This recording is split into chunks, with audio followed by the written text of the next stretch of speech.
Halo, masih dengan saya Ihan Martoyo dari jurusan Teknik Elektro UPH. Saya masih bersama tiga sahabat saya, Pendeta Jason Budi Prasetya, Pendeta Yohanes Halim, dan Pendeta Yohanes Budi. Kita masih ngobrol tentang homiletik, bagaimana teknik berkhotbah. Dan di round kali ini kita akan memikirkan, walaupun kita jadi pengkhotbah, kita ada khotbah-khotbah yang kita suka dengarkan atau pengkhotbah yang kita senang mendengarkannya. Siapa tahu kalau kita ceritakan nanti membuat inspirasi ya bagaimana berkhotbah yang indah dan memberkati jemaat. Kita mulai dari Pendeta Jason. Silakan Pak, apa yang disukai Pak? Kalau saya suka tentang konten, saya suka khotbah yang ada surprising truth-nya. Jadi ceritanya boleh lama, datanya boleh lama, dan semua cerita Alkitab kan ya memang itu-itu aja ya. Daud selalu melawan Goliat gitu, nggak pernah jadi Daud melawan Iron Man atau siapa gitu kan nggak pernah. Jadi saya umpamakan teks-teks Alkitab tuh seperti kita pergi ke restoran, ke tempat makan apapun kan, makanan yang kita pesen tuh seputar itu aja tuh, daging sapi, daging ayam, seafood, ikan, udang, dan sebagainya. Kita nggak sengaja cari daging-daging eksotik gitu, daging citah lah, atau ular kobra lah, ya ada lah, 1-2 lah ya. Tapi kan sebetulnya dagingnya itu aja, cuma lidah sapi di restoran Padang dengan lidah sapi di fine dining restoran, sama-sama lidah sapi di Padang murah, di fine dining, satu potong bisa sekian ratus ribu gitu. Padahal ininya sama. Jadi buat saya teks-teks Alkitab tuh kalau ada surprising truth itu seperti itu tadi ya. Ini sama sih, bahannya sama. Cuma kok bisa ya menemukan truth yang mengejutkan saya seperti yang nggak biasanya gitu loh. Jadi saya misalnya cerita tentang Esau dan Yakub itu kan selalu kita cenderung suka sama Yakub dibanding Esau karena ada kalimat Paulus dan Maleaki yang mengutip Tuhan bahwa aku cinta siapa namanya itu Yakub dan membenci Esau gitu. Yeah. Terus tetapi saya terkejut pada saat misalnya lihat doanya Ishak kepada Esau dan Yakub. Doanya Ishak kepada Yakub itu doa orang tua yang sebetulnya ngerusak anak tuh. Doa yang memanjakan anak, lu nggak perlu kerja, tanahmu subur dan sebagainya. Sementara berkatnya Ishak kepada Esau itu justru orang tua tuh semua memberkati dengan cara seperti itu. Kamu harus kerja keras. Kalau kamu kerja keras nanti sukses. Dan ternyata Esau kemudian sukses beneran itu ya. Karena hasil kerja kerasnya dia. Kalau Yakub kan terus nipu-nipu ke sana kemari. Cuma dari situ saya mencoba memikirkan, kenapa kok Tuhan itu membenci Esau dan mencintai Yakub. Nah, bagi saya pada saat ada yang cerita waktu itu ya, bahwa Esau itu kan pada saat lahir dinubuatkan oleh Tuhan lewat Ribka bahwa sang kakak ini akan melayani adiknya. Adiknya akan jadi bangsa yang besar. Kakak ini akan melayani adiknya untuk menjadi bangsa yang besar. Nah, Esau mungkin nggak mau tuh melayani adiknya untuk jadi bangsa yang besar. Nah, dalam konteks seperti itu, kenapa Tuhan menciptakan Esau atau memposisikan dia sebagai kakak yang melayani adiknya, tapi dia tidak menjalankan fungsi tersebut, saya mendapatkan surprising truth bahwa oh ini yang dimaksud ini. Jadi bukan benci untuk dibinasakan atau ini, tapi dia tidak sesuai dengan rancangan Tuhan bagi dia. Nah, dalam konteks itu Tuhan ini, tapi kan Tuhan cinta Esau juga gitu.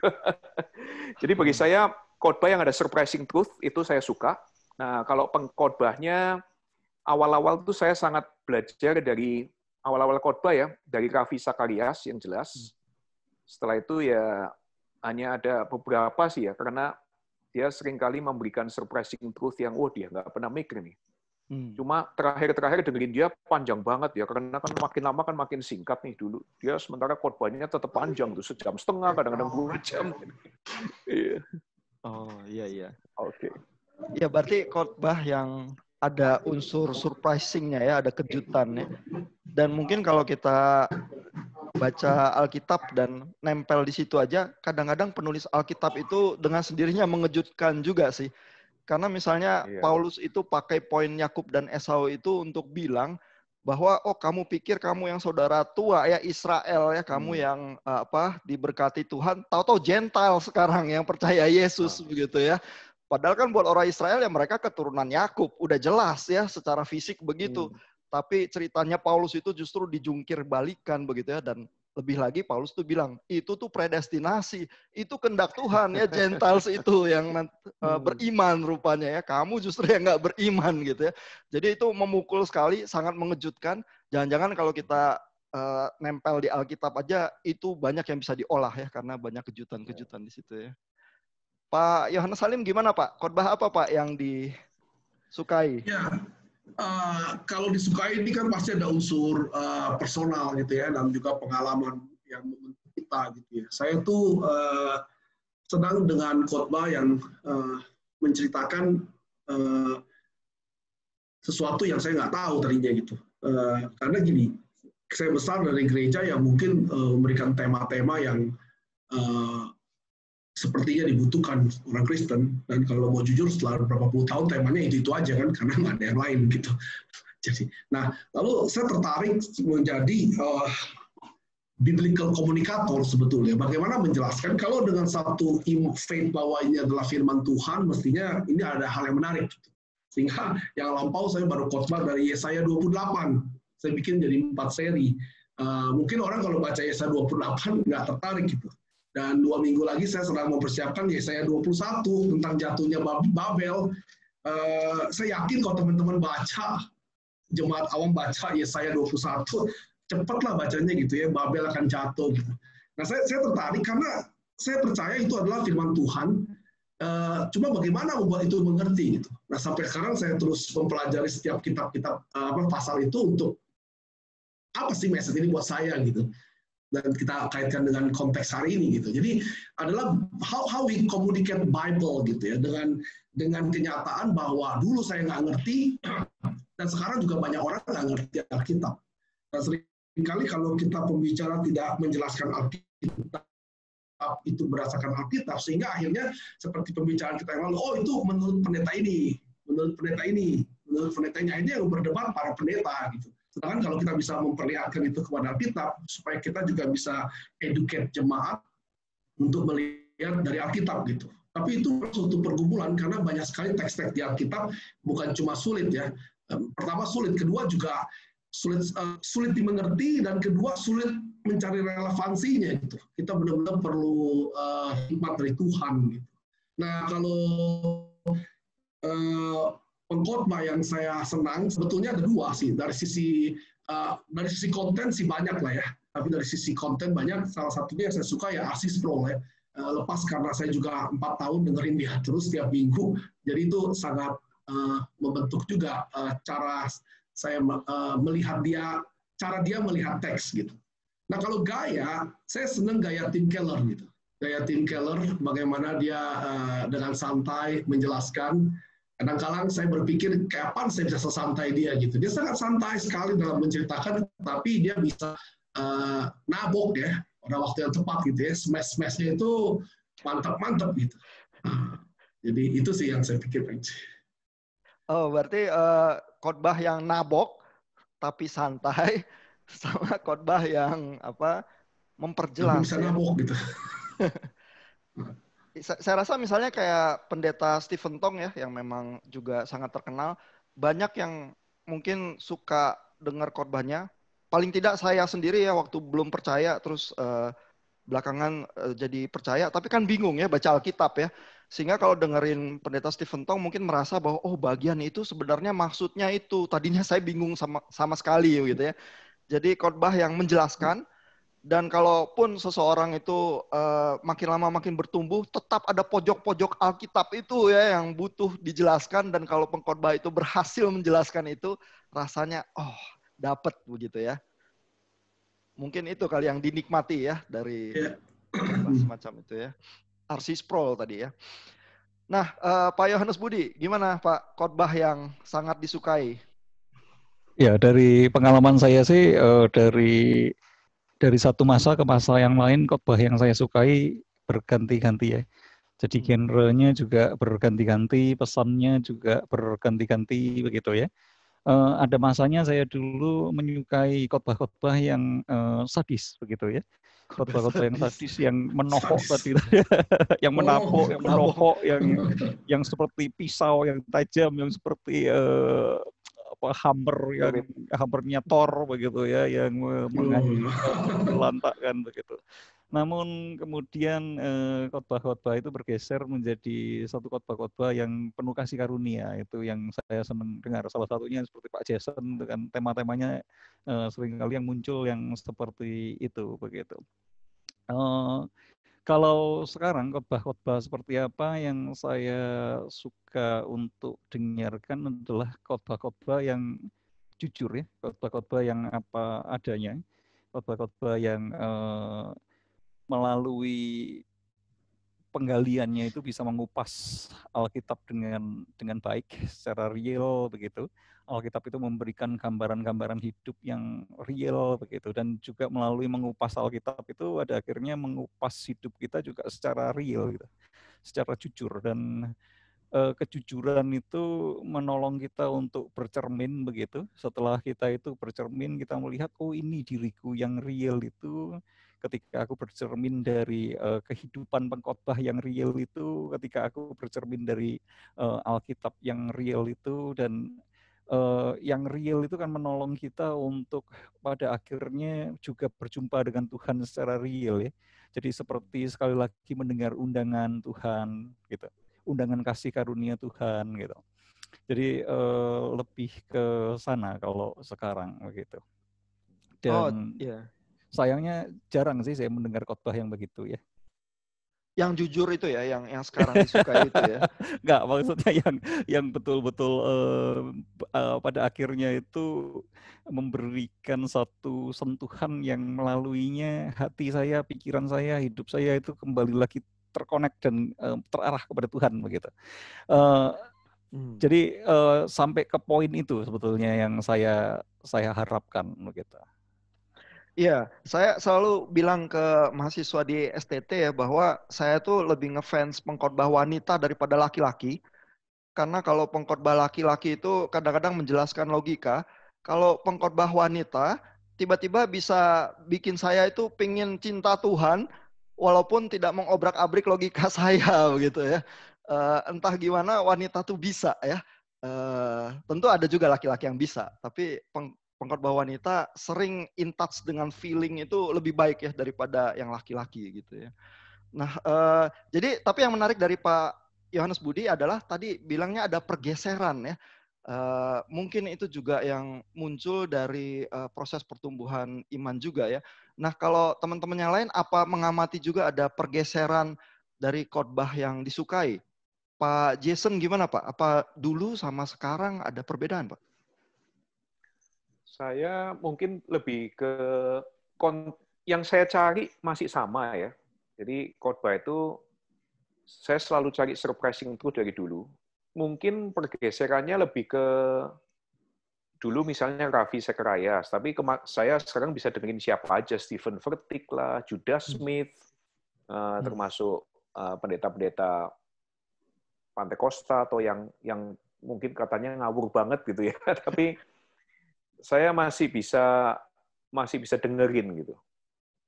Cuma karena mungkin bagi saya gini ya, saya pada saat mendengarkan seorang pengkhotbah berbicara itu, saya memang terus mencoba mencari apa yang surprising truth yang mungkin Tuhan titipkan lewat orang ini, lewat kengawurannya bahkan gitu, kesalah teologianya pun mungkin ada yang mau Tuhan titipkan kepada saya. Jadi lewat itu saya nggak terlalu ini ya, nggak terlalu terpengaruh lah dengan gaya atau model seseorang berkhotbah. Tapi ada nih pergeseran yang Pak Jason ceritakan bahwa sekarang sebenarnya spektrumnya lebih luas mungkin ya, bahwa ternyata ayat Alkitab itu dibaca dari berbagai tafsir, bukan satu saja yang benar, bisa ada banyak, dan even sekarang mendengarkan orang-orang yang mungkin di luar tembok tradisinya begitu ya. Iya, spektrumnya betul lebih ini kali, range-nya lebih luas. Iya, Pak Yohanes Halim, gimana Pak? Apakah mengalami pergeseran terhadap preferensi khotbah? Iya. Kalau dulu ya, karena situasi kondisi yang ada, membuat saya sangat suka dengan khotbah-khotbah yang theological ya. Wah, kalau dia angkat-angkat isu teologi tertentu, saya sangat senang gitu. Terutama dengan background saya dari gereja yang mungkin tidak terlalu mengutamakan teologi. Nah, tetapi sekarang saya sangat bergeser kepada gospel centered ya.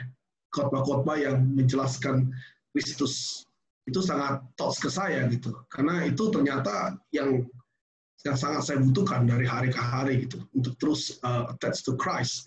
Jadi kalau mereka bisa menceritakan Kristus dari berbagai macam cara, akhirnya itu sangat. Ya, jadi saya bergeser dari yang sangat theological preaching menjadi lebih ke gospel and Christ centered. Oh, mungkin di awal theological preaching itu memang dibutuhkan karena menyusun bangunan pemahaman. Tapi lama-lama sebenarnya ya begitu bangunan pemahamannya sudah muncul bentuknya, maka ternyata intinya sebenarnya Kristus kok begitu ya, sehingga itulah yang menjadi fokus berikutnya begitu ya. Oh, interesting juga ya.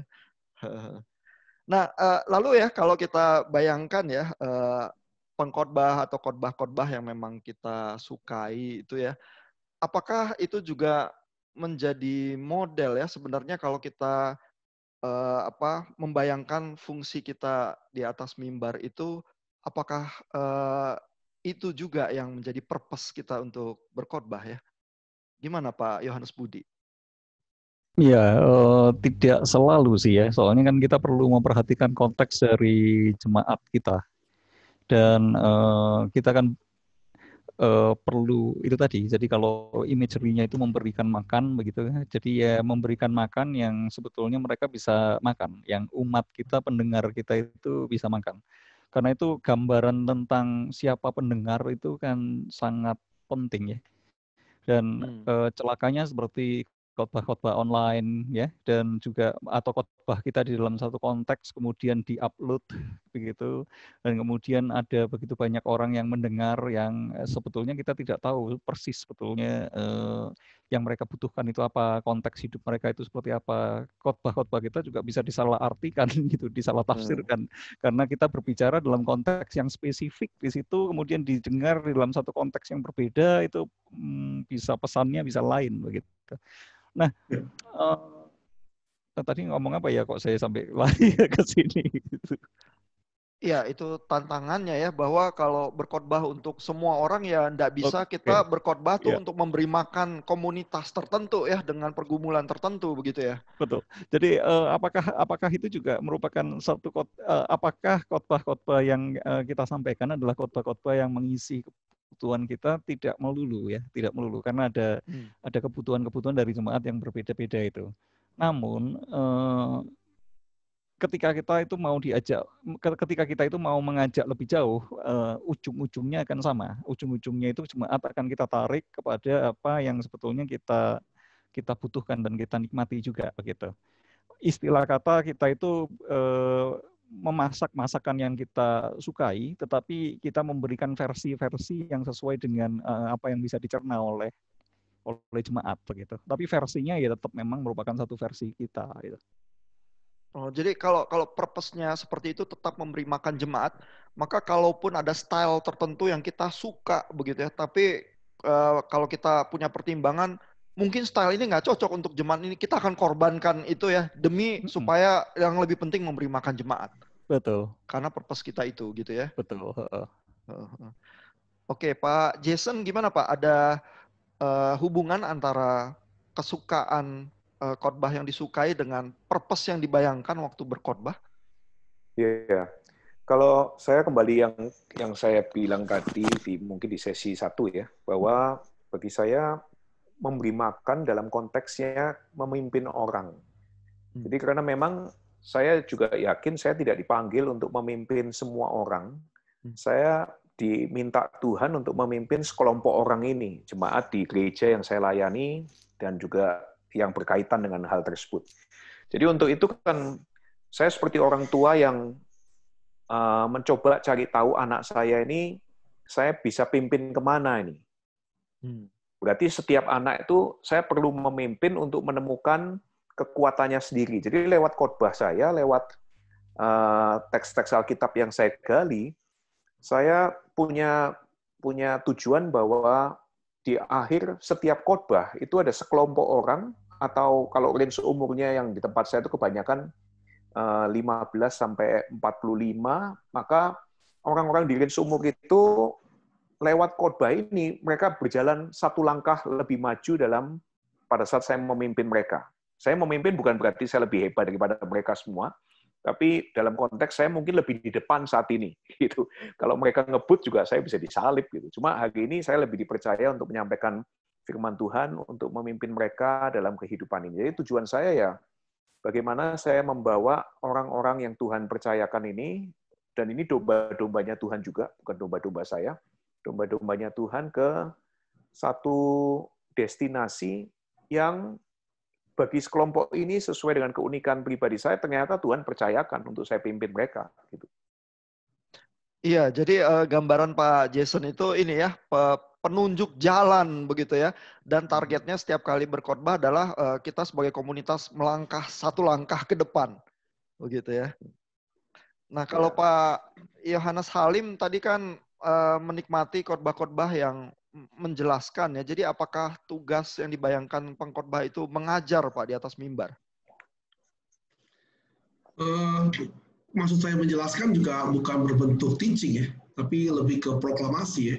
Saya memproklamasikan.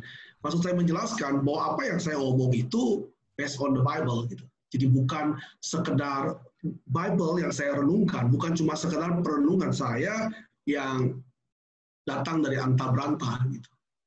Jadi maksud saya menjelaskan di sini is not a teaching style, tapi explain, ya mungkin kata explain jadinya sangat kognitif ya. Tapi poin saya adalah bagaimana menolong jemaat melihat isi Alkitab itu gitu. Dan itu diarahkan kepada kebutuhan pokok mereka.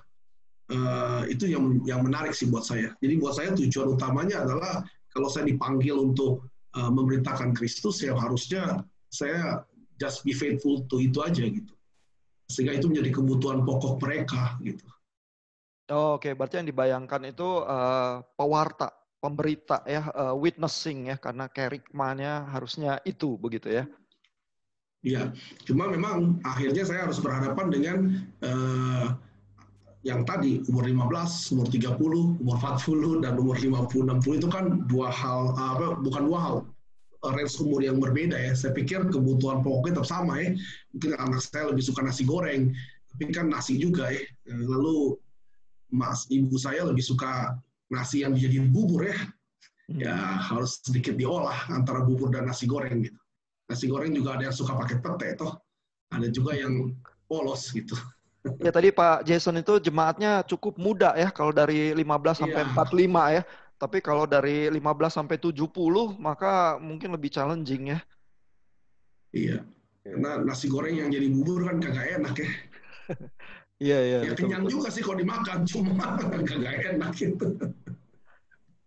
Iya. Terus kalau memang spektrumnya ternyata luas ya, dan apalagi sekarang online ya, dan gak bisa pilih-pilih audiens gitu ya. Apa ada tips-tips tertentu ya yang bisa menolong kita karena spektrumnya memang terlampau luas macam itu pendengarnya ya. Pak Yohanes Budi, apa ada usulan? Iya, tetap ini ya. Jadi walaupun online kan kita itu punya masa ini ya, punya masa daratnya. Jadi kalau saya ya yang paling utama, pendengar utama saya adalah masa darat saya begitu. Sama seperti penulis Alkitab itu kan dibaca oleh siapa saja begitu di sepanjang zaman dan konteks pergumulan yang berbeda. Tapi kan ya memang pada waktu penulis-penulisnya menulis, ya sasaran utamanya adalah ya pendengar pertamanya itu yang adalah komunitasnya yang menjadi sasaran penulisan. Mungkin ya di situ. Selebihnya yaitu kita memang betul-betul bergantung kepada Roh Kudus, bukan berarti ketika kita menyasar kepada audiens utama kita tidak bergantung kepada Roh Kudus, tapi kalau yang masih ada satu pengkontekstualisasian yang coba kita buat. Tetapi kalau yang untuk kalangan umum ya sudah di luar kontrol kita, mereka mau mengerti seperti apa, mau kena dengan pergumulan mereka seperti apa, ya kita tidak pernah tahu begitu. Mereka mensalahartikan seperti apa, ya kita nggak bisa pernah tahu. Mereka mengartikannya negatif, menangkap negatif, mengambil contoh negatif dari khotbah kita, ya kita nggak pernah tahu sudah. Iya. Jadi betul-betul berserah sudah untuk yang itu. Mungkin begitu, tapi ya kita tetap menyasar ke audiens utama kita, dan audiens utama kita kan punya tetap memiliki banyak kesamaan dengan jemaat Kristen secara umum ya. Jadi tetap kita waktu berkhotbah itu berpikir untuk melayani audiens yang kita kenal itu di darat secara personal ya. Oke. Thank you Bapak-bapak untuk seluruh diskusinya. Semoga menolong teman-teman kita sesama hamba Tuhan yang harus berkhotbah di tengah-tengah pandemi ini. Sampai jumpa di obrolan yang lain.